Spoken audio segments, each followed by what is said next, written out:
Hello guys, देखिए आज हम लोग फिर सामाजिक विज्ञान का पाठ नंबर कितना लेकर आए हैं? 16 और प्रश्न का आंसर हो रहा है 76। देखिएगा ध्यान से। प्रश्न है, बिहार में कृषि के निम्न उत्पादकता के 2 कारण, मैंने 2-3 कारण लिख दिया। बिहार में कृषि के कई कारण है, जैसे पहला सिंचाई की समस्या। सबसे बड़ी अगर कृषि कार्य है तो उसका मुख्य रीजन है सिंचाई की समस्या, जो कि बिहार में सबसे कम है। यहाँ पे अगर नहर का विकास होता तब जाके हमारे जितने कृषि कार्य किए जाते हैं उसमें सिंचाई की समस्या उत्पन्न नहीं होता। लेकिन यहाँ पे नहर तो है, लेकिन नहर में पानी आता नहीं है, इसलिए सबसे बड़ी समस्या किसकी है? सिंचाई वाली समस्या। 2 नंबर में खेतों का छोटा आकार। बिहार में जनसंख्या ज्यादा है तो बिहार में बाहर बा, ऐसे राज्य सरकार के और लहार बा, जगह जगह पर जनसंख्या इतना ज्यादा बढ़ गया है कि 1 कट्ठा 2 कट्ठा खेत, कट्ठा समझता है नु, 20 दूर के 1 कट्ठा, तो उतना में भी 2 भाई 3 भाई, कोने कोने में 5 भाई है, 5 दूर 18। तो छोटा आकार जितना ही जनसंख्या मान लो जितने ज्यादा बढ़ेगा, खेत के आकार क्या हो जाएगी? छोटा हो जाएगा। तो ये भी क्या है, बिहार में कृषि की एक बड़ी समस्या है कि जो हमारा खेत है और छोटा छोटा होते जा रहा है।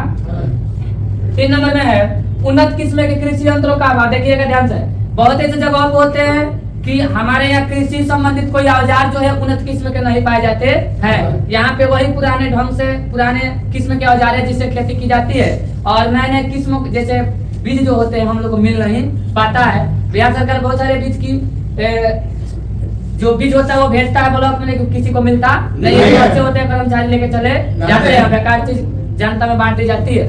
तो हम लोग को अच्छे किस्म के बीजों का अभाव होता है, इसके कारण सबसे बड़ी समस्या है बिहार में कृषि को लेकर। हो जाएगा? अब देखिए नेक्स्ट जो प्रश्न है वो 77 है।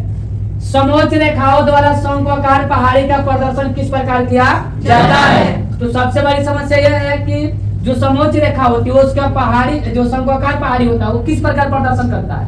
तो देखिएगा, समोच्च रेखा समूह जल तल से एक समान ऊंचाई वाले के बिंदुओं को मिलाकर मानचित्र पर खींची गई। मतलब कि जितने भी समान आकार के होते हैं उसके जो मानचित्र बनाता है, मान लो इसे, तो इसके आकार को धक उसको क्या कर देता है? खींच दिया जाता है। काल्पनिक रेखा है, समोच्च रेखा द्वारा शंक्वाकार पहाड़ी को दिखाने के लिए समोच्च रेखाओं का लगभग वृत्ताकार रूप में बनाया जाता है, जिसमें अंदर से बाहर की ओर जाने पर इसका मान घटने लगता है। ऐसे ऑब्जेक्टिव में भी आता है कि समोच्च रेखाओं का शंक्वाकार पहाड़ी का प्रदर्शन किस प्रकार करते हैं तो उसका मान बढ़ता है कि घटता है? घटता है। याद हो जाएगा?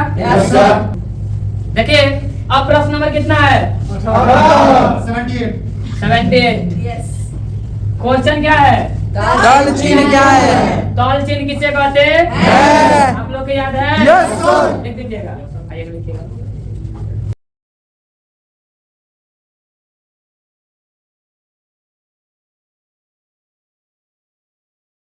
हो गया?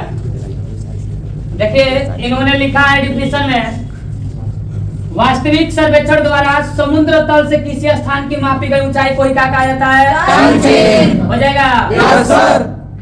देखिए अब प्रश्न नंबर कितना? 79। और प्रश्न है अस्थायी ऊंचाई क्या है? आप लोग याद है? Yes sir. आपको आइए लिखिए।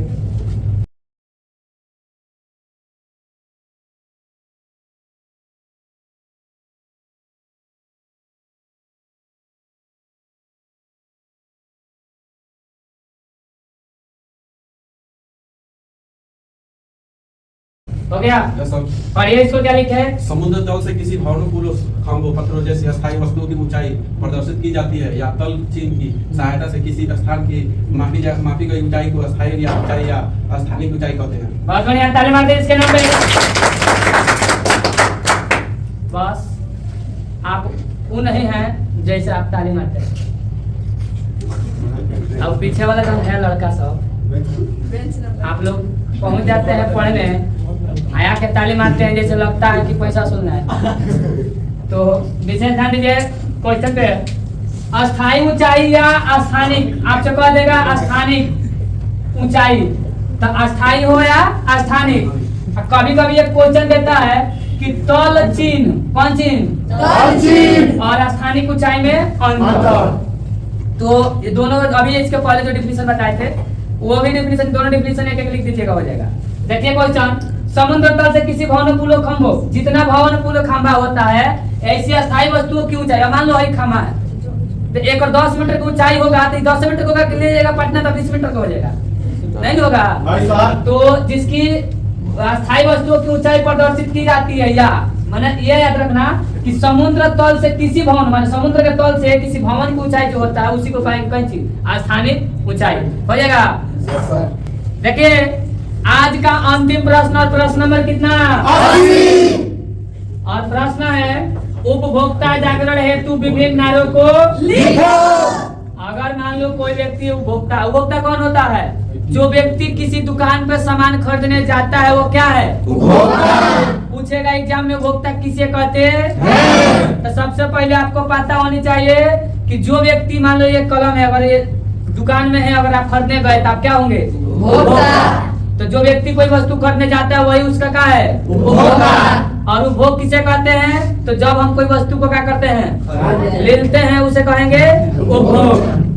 ध्यान से देखिए, उपभोक्ता के जागरण क्या है, माने हम क्योंकि जगावे चाह रहे हैं तो उसको क्या करेंगे? सबसे पहला सतर्क उपभोक्ता ही सुरक्षित उपभोक्ता है। जाके गांवों में, नगरों में, कस्बों में ये बात बोलना है कि सतर्क जो उपभोक्ता है वही क्या है? सुरक्षित है। 2 नंबर ग्राहक सावधान, अपने अधिकारों को पहचानो। मान लो कोई वस्तु खरीदने गए हो, वहाँ पे पहले तुमको सेंट्रल बैंक में जाते हो ना, तो पहले लिखता है ग्राहक सतर्क रहे, अपने सामान के स्वयं सुरक्षा करे। क्योंकि जो पैसे आप निकालने के लिए जाते हैं, आपके पैसे कब उड़ जाएंगे कोई ठीक नहीं है। आप वहाँ पे जाते समय और वहाँ से काउंटर छोड़ते समय अपने पैसे की निगरानी स्वयं करें।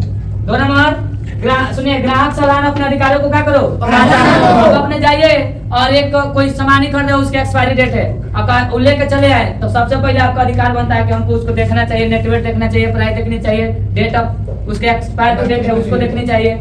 आप खरीद के ला जाते हैं, आप फिर फेरने के लिए जब जाते हैं तो फेरता नहीं है, तो आपको आप उससे कहिए अभी आप जानते नहीं हम उपभोक्ता है, हम आपके ऊपर केस भी कर सकते हैं।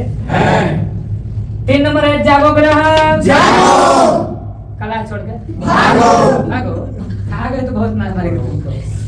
सुनो, 3 नंबर है जागो ग्राहक, जागो। अपने अधिकारों को पहचानो। उपभोक्ता के रूप में अपने अधिकारों की स्वयं रक्षा करो। ये है उपभोक्ताओं का नारा, जिसके द्वारा हम उपभोक्ताओं को क्या करते हैं? जगाते हैं। क्या करते हैं? जगाते हैं। तो आज का हमारा पार्ट 16 समाप्त होता है। अगर वीडियो अच्छा लगेगा तो लाइक, कमेंट, सब्सक्राइब जरूर कीजिएगा, और 1 से 15 तक देखना चाहते हैं तो वो इसका लिंक इसका डिस्क्रिप्शन में डाल देंगे, आप लोग जाकर देख लीजिएगा। Thanks for watching video.